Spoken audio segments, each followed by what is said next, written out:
Ladies and gentlemen, coming soon, a podcast you've all been waiting for.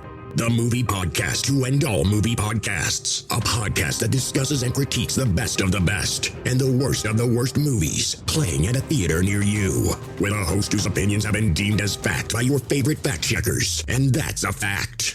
Without further ado, let me introduce you to the movie maestro, the tyrant of theater, the gumshoe of review, the man that makes theater employees and Hollywood execs shiver by his mere presence. Ladies and gentlemen, the judge, the jury, the sultan of cinema, Justin Henson. Welcome to the Movie Wire.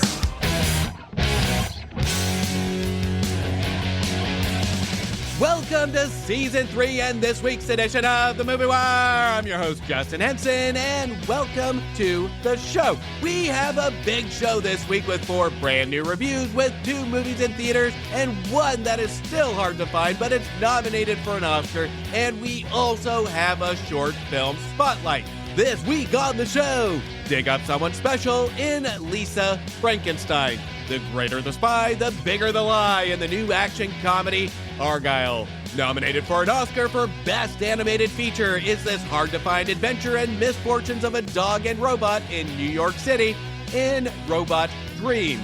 And finally, we have our first short film spotlight for 2024 and Season 3 in Stardust Moments.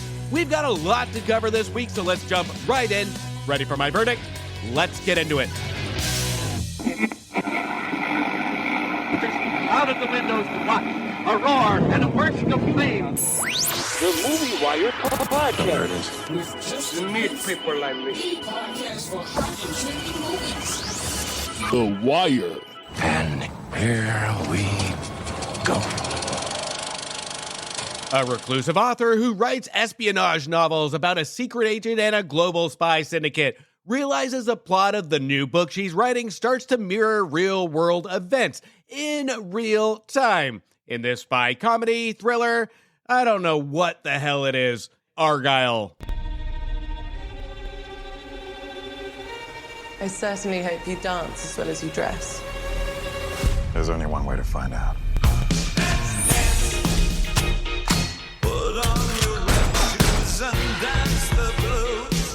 You and I, we're not so different.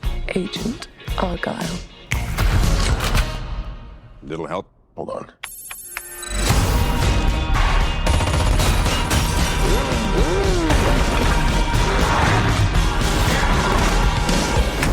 The book is phenomenal, sweetie, but what happens next? It's called a cliffhanger, Mother. Ellie, it's called a cop-out. Whoa, hey, there's a cat in there. Oh my God, you're Ellie friggin' Conway. Author of Argylle series, Ellie Conway. I am such a fan. Oh yeah? What is it you do? Espionage. Would you sign my book? Here we go.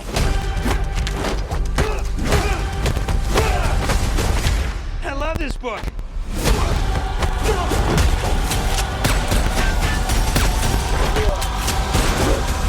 Come on.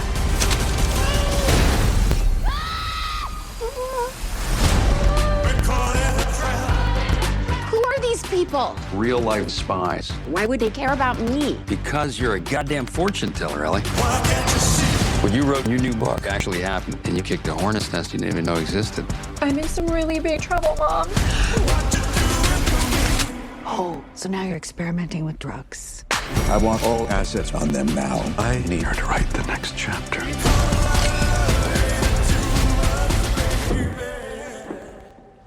God, I hate that cat.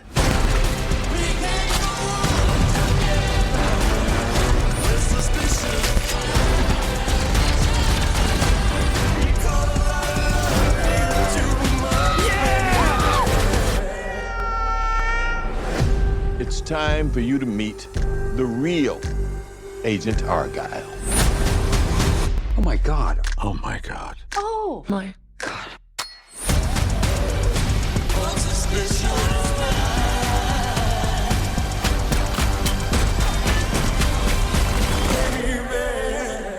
Let me introduce you to the real Agent Argylle. That is the line that's delivered by Samuel L. Jackson from the Argylle trailer, as the tease big things to lead up to a big unveiling.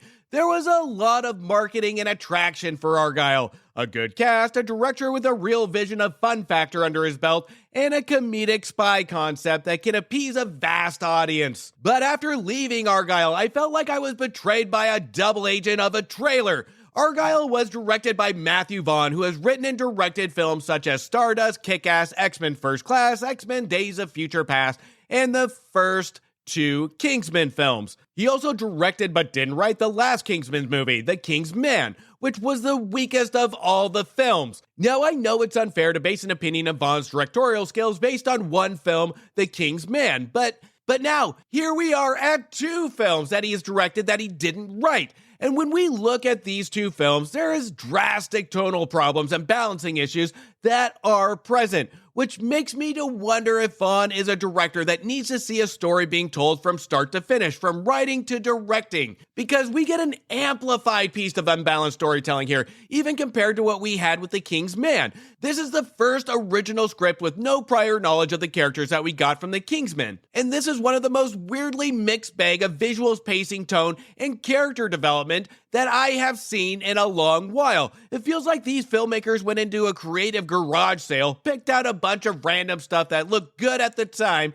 and when getting it home, they didn't know what to do with it, so they just threw it on pages of a script and asked Vaughn to try and make it look good. This garage sale material comes from writer Jason Fuchs, whose only written screenplays are Ice Age, Continental Drift, and 2015's Pan. And director Matthew Vaughn must have had an overconfidence of when he found this screenplay and what the mere concept of what he thought he can do with it. Matthew Vaughn stretches this garbage material to the point of idiocracy, where every action scene in between the first act and the climax is so stretched out without reason to be stretched out because it's so uninteresting. And each of the jokes' punchline is punched over and over and over again, to the point as a viewer I felt like I was literally being punched in the face until I was forced to beg, please make it stop. Mr. Vaughn, please, I have had enough. This is such a shame because of such a fantastic cast on board with this. But even with the director and the material make Henry Cavill, Bryce Dallas Howard, Bryan Cranston, and John Cena, well, hang on, maybe not John Cena. This is kind of a John Cena movie, to be fully honest with you, but the material makes all the other cast members feel like a complete bore on screen. Argylle really doesn't take advantage of the talent on screen, or shows any development to the characters, or even more so, any likability. This cast is merely moving from scene to scene, delivering these awful lines like that of a daytime soap opera, and that's where lays part of the problem. Nobody is having fun with this awful material. This material should have known to be cheesy, amateur, and, well, just bad. And Vaughn should have gone all in and all over the top with it. We see shines of this in the climax and just pure ridiculousness, but by that point, it's way too late, and it feels out of place and unearned. By the end of the movie, this is where Matthew Vaughn has proved that he is at his best when he writes the movies he directs, where he has a clear vision. Otherwise, we get just paint thrown at the wall. When it comes to Argylle, it's like somebody placed a coloring book in front of young Vaughn that's learning to color for the first time, and he can't stay in the lines. We just get a bunch of random colored squiggly lines page after page. But even the pictures to color aren't even that interesting to look at. Instead of getting interesting pages of spies to color, Vaughn simply inserts things that are as interesting as an IRS agent's to color. There is no interesting scenes, no interesting characters, and Argylle has nothing interesting to say until we get into the last half of the movie. And Argylle tries oh so hard to make something interesting of itself, where it has so many subplots or hints at fantastic twists. Whereas we run into the climax, I counted at least 5 different times this movie could have ended, but it just keeps going on and on. It tries to tie up all the subplots it introduced in the midway point of the movie. I didn't even care about these subplots in the first place. But going into the last half of the movie, Argylle proves one thing, is that Bryan Cranston is ready to be part of the next Star Trek movie, or Starfleet captain, because he shouts off random commands to his agents from a command center that are just ludicrous. How high-tech is this building to be able to command an army step by step from a single room? We don't know, nor does the movie explain. But Cranston does it with such confidence and style to the point I think he was auditioning for a completely different movie. I think he was auditioning for the next Starship Captain. I was waiting for Data or Worf to have a cameo turning around and say, "Yes, Captain." This setting for the last act not only sets the scene for Cranston to audition for the next Star Trek captain, but it's also such a copycat of a previous setting from another spy movie, 1997's GoldenEye. But not the movie. That would give this movie too much credit. It looks as good as one of the beginning levels of the Nintendo 64 game GoldenEye, with the same quality of computer graphics. This is also a setting for one of the most unearned, ludicrous, random, oil-slick fight scenes that made me hold my hand out, palm up, and say, what in the actual fuck? I could visualize Vaughn at this point throw his hands up in the air and say, I don't care anymore. Nothing makes sense anyway. Argylle's a complete mess of a movie. It has a great opening and a stylish climax, but the climax also sums up the overlaying message of our filmmakers of taking what looks great and overstaying its welcome. Argylle just doesn't know how to start, when to finish, and overstays its welcome. If you're not going to make a trip to the theater to go see this movie and you're waiting for this to hit streaming, let me give you some advice. Watch the first act. Watch the 5 minutes of the colorful, smoke-filled climax, then just turn it off. Trust me, you won't miss much from the middle and this 2.5 hour runtime. I'm giving Argylle 1.5 stars. Let's all go to the lobby. Let's all go to the lobby. Now, before we get into the rest of the show, make sure you check out my reviews for movies that just became available to rent, buy, or stream now. Now available on video cassette. Every good thing in this world started with a dream in Wonka, which was a fun and delicious musical treat receiving 3 stars. The war on Earth will be decided in space in ISS, which had a fantastic premise, beautiful presentation, but everything else needed to be pushed into the abyss of space and forgotten, receiving 2 stars. A novelist who's fed up with the establishment writes a book that propels him into the heart of hypocrisy in American fiction, which had one of the best screenplays of the year, receiving 3.5 stars. Expose the corruption, protect the hive in The Beekeeper. It was loud, it was mindless, but you know what? It was a lot of fun, receiving 2.5 stars.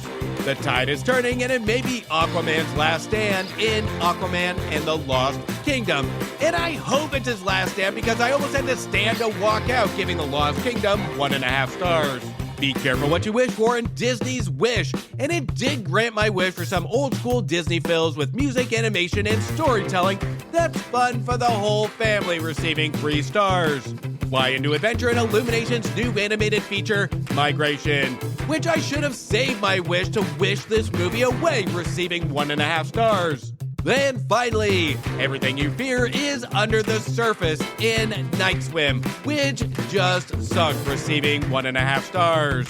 You can check out those reviews on my previous episodes, and while you do, don't forget to leave me a review on Apple Podcasts or Spotify.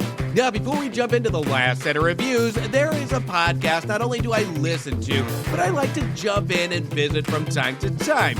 And that's with my buddy Dan over at Casting Views. Now, just recently, we decided to come out with a new show segment on his show called Pilot Views. Our first episode of that segment is now live, where me and Dan deep dive into the TV show Frasier and its reboot. It was a fantastic conversation, a lot of fun, and don't forget to check it out. You can find Pilot Views on the Casting Views podcast. Let's hear from Casting Views now.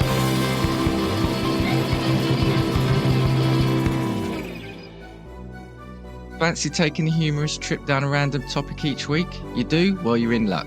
Casting Views, presented by me, Dan, and a host of guests, bring you just that.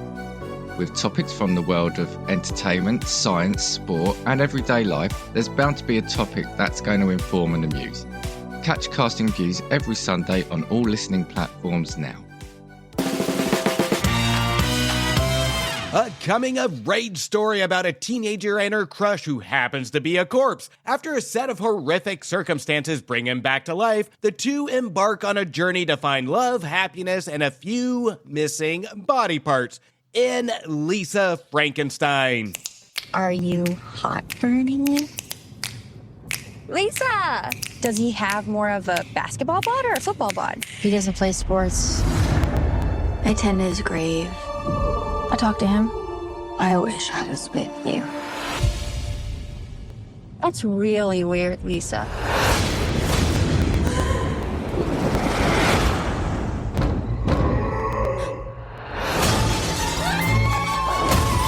You hear that? I'm sure it's the girl next door. She's very odd. You're him? I can't believe you're here. Do you like music? I have the cure. Oh, not that kind of cure. They can't make you better. I mean, they can, but, like, emotionally. Okay. No, don't cry. Your tears smell so bad. Send it back. No? I love it. It's not really my style. When you're in doubt. Lisa looks good. She could probably even do pageants if she had congeniality. Your daughter is a little psycho. I owe my glorious home to an ungrateful little. I want to help you, but Taffy says it's a waste of time to try and fix a boy. It's better just accept a guy's flaws. that's so cute. I have an idea. There are bad people out there. Come on, Lisa. It'll feel good. That hand is going to do terrible things. You are being admitted. Inpatient. Lockdown.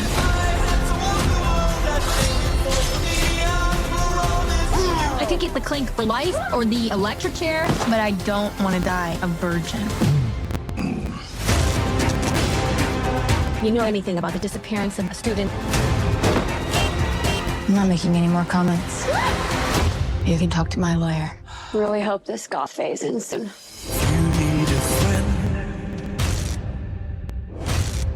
Lisa Frankenstein is almost like a filmmaker's love or an attempt to remake the 1993's My Boyfriend's Back, mixed in with an inconsistent tone of 1990's Meet the Applegates. And honestly, there are some viewers that will fall in love with this movie, and others that may appreciate it over time. And there are subtle hints that this may turn into a cult status, but it also runs into the dangers of my previous two mentioned films, that this misses the mark on so many different times and elements that it will end up in the forgotten abyss of film. In her first major motion picture, this is the directorial debut of Zelda Williams, daughter of the late and legendary Robin Williams. Now, this I didn't realize until I saw the name when the credits rolled.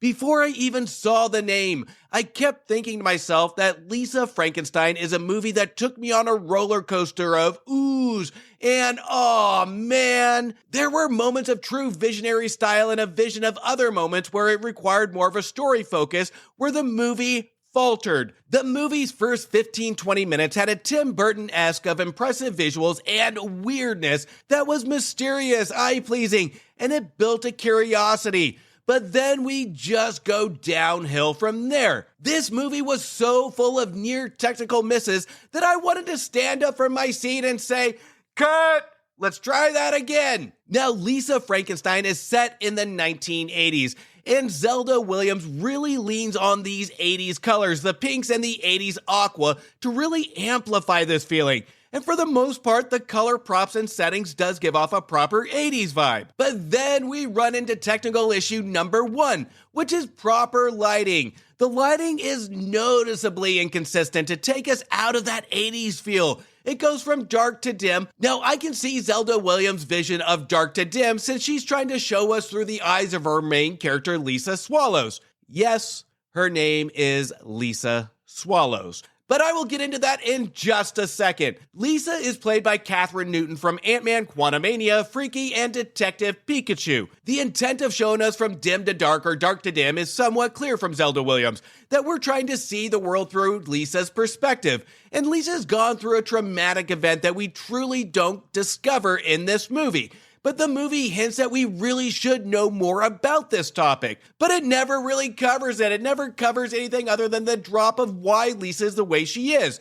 This leads to the perspective of using the dark to dim, but not overly bright to portray the tragedy. But since we really don't get to know anything more than the topic of tragedy, this lighting strategy becomes forgotten and more of a distraction, and a sense of almost boredom as the story progresses. It feels like the story is just at a constant flat line with little spikes here and there of potential that is never really explored. Lisa Frankenstein is the biggest potential of cinematic greatness tease that I have seen in recent memory. It sets up potentially great scenes, and when we get to those scenes, I just bowed my head in disappointment. I can see the vision of the scene, but a wasted and rushed outcome. More notable, there is a scene where I can see the intended fun it sought out to do, which involves our creature played by Cole Sprouse that some will know from the WB show Riverdale, where Lisa has given our creature a hand, and I'll leave the details out of how she retained that hand, but our creature then sits at a piano to demonstrate his talent of music, now that he has the use of both his hands. And here our creature plays the piano to a vocal rendition from Lisa to the 80s classic of I Can't Fight This Feeling Anymore by REO Speedwagon. And this is where technical mistake number 2 happens. It's that Miss Williams focuses on Catherine Newton's vocals and an awkward overacting performance in this scene. It almost feels like Catherine Newton was getting into this performance, but she was banking on a musical track to play over her performance. She was hoping, praying, and planning on the music track to just take over, because this scene is so cringy, so over the top, and it looks like there should be a track playing over her performance and taking over the vocals. But that never happened, so we're just left with an extremely awkward performance that feels like it should have been something more. Even, dare I say, over-the-top cliche to the point of enjoyment, but we're left with just that goddamn awkward performance that I had to bow my head to the floor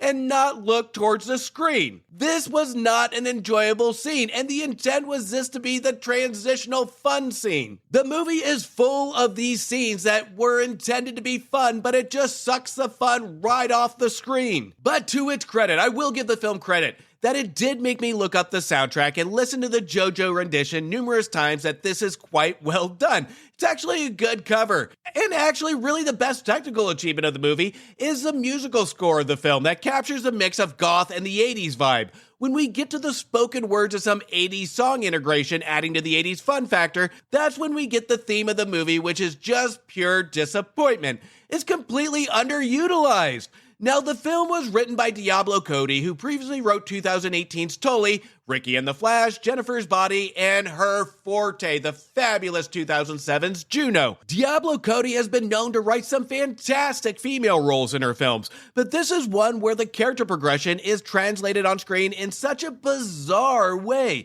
where I even had to try and play detective, where I was wondering if it was a writing problem, a performance problem, or an editing problem. But then I realized it was an all of the above problem. The character of Lisa is so bizarrely written that we don't really grow any attachment to her. We don't even feel for the tragedy that she endured. The characters are written for the supporting cast to just treat her horribly to justify what she's going to do to them later. We don't really get to know Lisa in any aspect to really care at all. The movie builds on hate of all the other characters surrounding Lisa and ensures these supporting characters do just unlikable things to amplify Lisa's likability. This just doesn't work because by the time we get more than halfway in the movie, I still didn't like this character. The movie doesn't really give us one single reason to really accept Lisa or like her for her because her speaking lines are very limited, her personality is very limited. The only thing we're told is everybody else is worse except for her. And we should feel bad because she went through something traumatic. The only character that acts as an anchor to kind of really justify or tell the audience that she's a good character is her stepsister Taffy, played by Lisa Sobrino.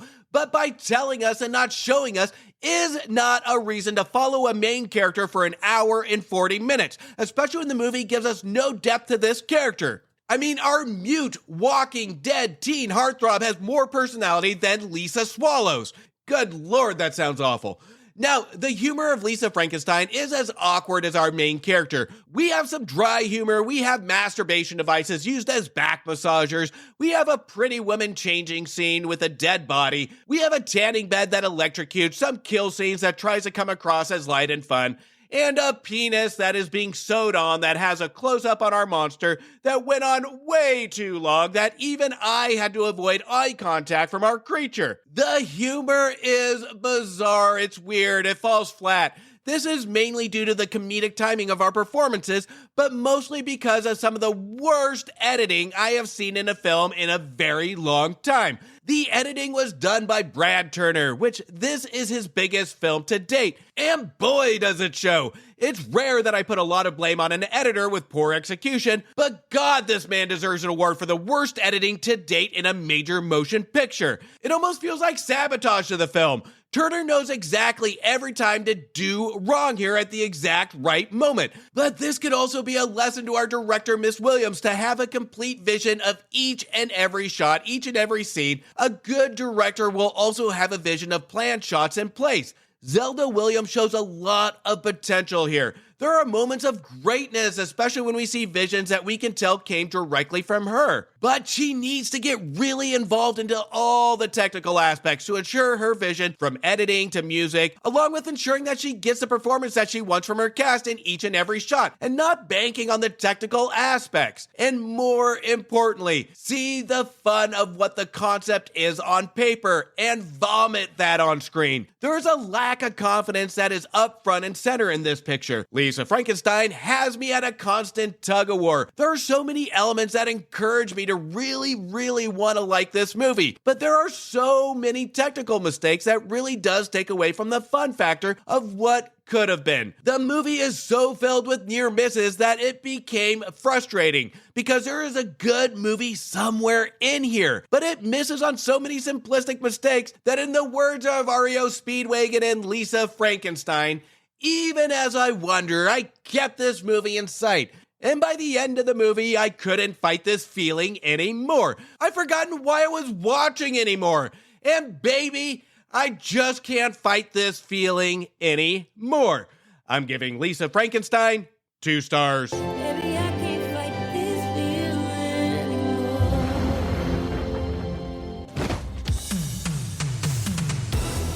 Now, if you haven't tuned in, follow or subscribe to the Cultworthy and the Movie Wire's new show, Back to the Balcony. Now is your time, because this week, me and Antonio covered Quentin Tarantino's 1996 vampire film, From Dusk Till Dawn. This is an episode full of reviews you're not going to believe, and it is one not to miss. Let's take a sneak peek now. The original idea for this movie came from special effects wizard Robert Kurtzman of KNB. And Berger, Kurtzman, Nicotero, they did all the special effects, and they still do, for all of Tarantino's movies. Kurtzman had this idea, and he actually shot a trailer for this movie in 1991 before he had even really met Tarantino. But Kurtzman wasn't much of a writer, so once he kind of hooked up with Tarantino after they did Reservoir Dogs and Pulp Fiction, he's like, hey man, I got this story, but I'm not a writer.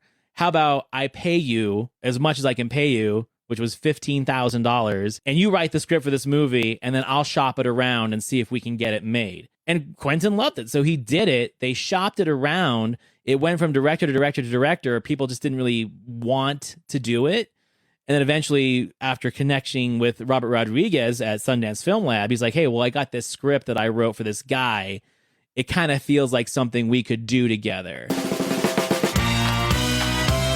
The adventures and misfortunes of Dog and Robot in New York City during the 1980s in the Oscar-nominated animated film, Robot Dreams. You think it's about friendship, is that the main story is like a lonely dog that goes to the home shopping network and just buys a robot and they become best friends. So that's on the surface. But the reality, it talks more than friendship. I think maybe kids will see it as a friendship theme, but for adults, I assure you that most of them see it as a love story. And even about people that they lost in the way. It could be somebody that died and is not, or somebody that it just passed away. I don't know. So for me, it's open. I like the idea that the film is completed by the spectator, the audience. They can make it. And sometimes people that have seen the film, at the end of the film, they told me, I thought about my father died, or I thought about my ex-girlfriend. So I think it's open. And I think what's good about cinema, that it talks to every audience in a different way. Now, Many may not have seen or even heard of Robot Dreams, but it appeared as a nominee for Best Animated Feature at this year's Academy Awards. It appeared at the Cannes Film Festival in 2023, but has been a hard film to come by in the US, with a few screenings popping up from here to there. This was one of the last movies that lingered on my watch list, waiting for a screening to view before the Academy Awards happens. This, hands down, is the hardest movie to come by, which leads me to a whole other topic of what can be nominated if not available to the public. But that's a whole different show. But now, after searching, I have watched Robot Dreams, and I can officially cross every film on the Oscars list off. Now, Robot Dreams is a non-spoken words animated movie from Spain about a dog who discovers how lonely he is in a great big city until he decides to order a robotic friend for himself. The dog and robot share walks around the city, walks on the beach, roller skating, and even swims in the ocean, which leads to our story's main conflict of our robot seizing up from the water and not being able to move, thus leaving dog without a friend. Robot is abandoned on the beach as the beach is closed for the rest of the season and won't reopen till the next summer. Robot Dreams is directed and written by Pablo Berger alongside additional writer Sarah Voron. Robot Dreams has no spoken words from our characters, which to an extent I applaud to really let the animation speak for itself. But again, I said to an extent, because even though I respect the strategy, the underlying messaging Berger is trying to land takes a lot of work for the viewer to figure out. And if this was an animated movie for kids and adults, I don't think kids will have the attention span to really buy into these characters and follow for the entire runtime. And when it comes to the adults, the animation isn't anything to really catch the eye that we haven't seen before. It's a brighter mix of an animation style that we see on animated sitcoms on TV. But instead of getting commercial break interruptions, Robot Dreams jam-packs a movie full of product placement that must set a record for the most product branding in a single animated movie. I could almost question in any movie. And just to be clear, I am not against product placement in movies. I get it. I get movies do it, and it's going to happen. But it becomes a problem when we see our filmmakers go out of their way to ensure the product takes center stage on screen and becomes a distraction. We see this here, and it is completely in our face, where we get zoomed in shots of Cheetos, sodas, juicy fruit. I can go on and on. There is so many brands and so many close-up shots that conquer the screen, to the point I found myself trying to research if this was a symbolic message that I was completely missing on why there was so much product placement. And surprise, surprise, there wasn't a symbolic message. There wasn't really a point other than to create a nostalgic feel. This was just such random product placement. It even got me to research these products after the movie was done.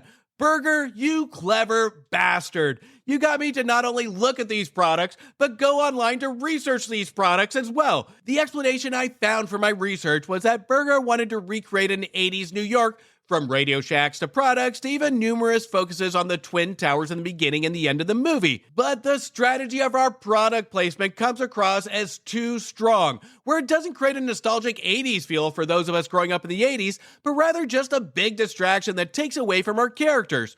Now, when we get a movie with no spoken words, the animation has to be important and the musical score has to be important to keep the viewer engaged. And sadly, we don't get any of that here. Neither of these are absolutely horrible, but they didn't blow me away either. There is a nice inclusion of the Earth, Wind, and Fire song September that intertwines our dog and robot, and it does add a sweetness to the story and our characters' relationship, but this song doesn't play the entire runtime. And the instrumental score by Alfonso de Villalobos doesn't help the story's engagement. It doesn't always match our character's action, or is it pleasing on the ears. This year's Best Animated Feature nominees is a very odd one, given that in previous years there hasn't been a long list of animated features to bring to the table, but this year we have had quite a bit of animated features, and by having Robot Dreams included in this year's nominees makes this a very bizarre pick. With an extremely limited release and compared to some animated features that have shown some uniqueness to its animation style, such as Disney's Wish or Teenage Mutant Ninja Turtles and Mutant Mayhem,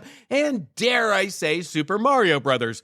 These were not included, but given the unique stories and creative animation style, they should have been included compared to Nimona and Robot Dreams, because these two movies do not stand a chance against films like The Boy and the Heron, Elemental, and Spider-Man Across the Spider-Verse, because Robot Dreams doesn't have anything unique or creative about it other than being a non-spoken animated film set in the 80s that goes after the nostalgic feel for the entire runtime. And if you asked me to pick out a favorite scene 2 weeks from now, I probably wouldn't be able to. Robot Dreams, to an extent, was almost forgettable to me, but I can cherry pick during my viewing some things that were very beautiful and very sweet. As we get into the climax, this was a very satisfying climax where the movie self-realizes that the dog-robot relationship wasn't properly built, and the climax takes this into consideration to give an ending that's both realistic and satisfying to the viewer at the same time. Robot Dreams has its moments of some good animated shots and some great scenes while you're watching, but it's not enough to stay with me in distant memory. I can respect what it's trying to do. I can respect that it's trying to give the audience a deeper meaning, but the execution of this deeper meaning is inconsistent. Unlike The Boy and the Heron that paints pictures and challenges the audience to critically think about its meaning, Robot Dreams makes the audience search for it and at times can be a little frustrating on the execution of how the messaging is delivered. This doesn't make for a fun or meaningful animated film. I'm giving Robot Dreams 2.5 stars.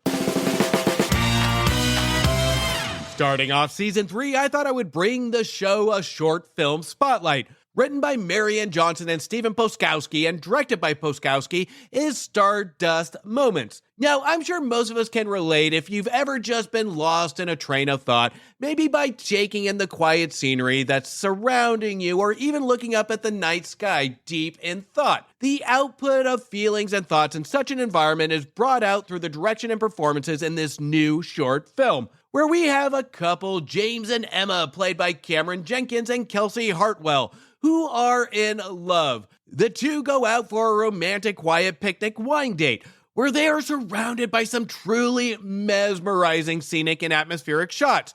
But we also hear a well-written output of feelings and thoughts from our writers. I can tell that there is a lot of thought and care that went into this penned screenplay, where we have these two characters, and these two characters obviously have strong feelings for each other, and the output of feelings and emotion are being spoken to each other like we're being alone with our own thoughts.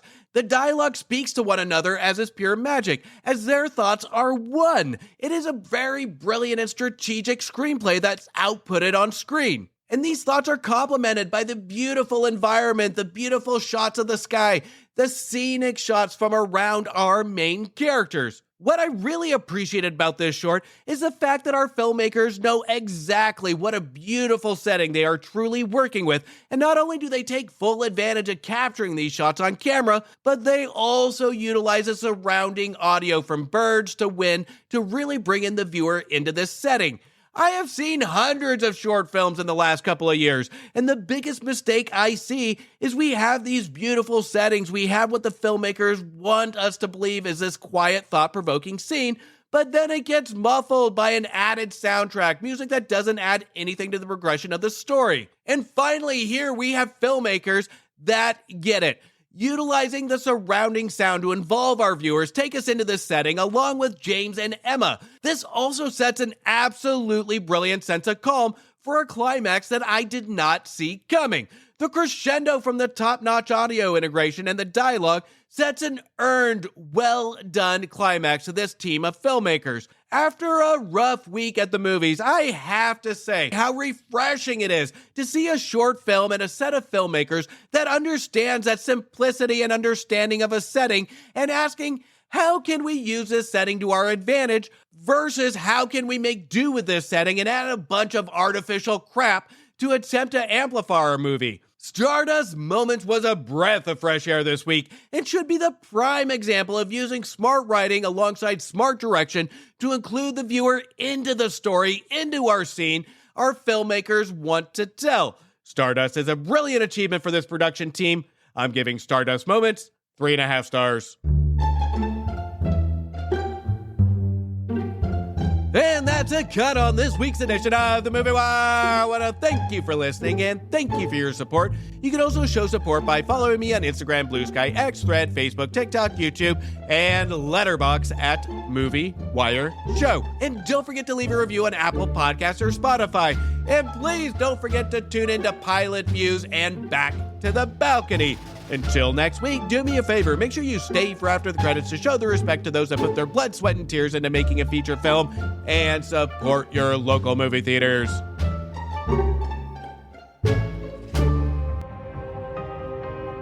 A verdict has been made on this episode of The Movie Wire by your host, Justin Henson. He thanks you for listening to the show. You can follow Justin on Instagram and Twitter at Movie Wire Show or visit his website, www.themoviewire.com. Oh, and don't forget to leave a review on Apple Podcasts and Spotify. I'm sure he'd love to hear from you. Until next time, we will see you at the movies. Thank you for bringing me to the movies.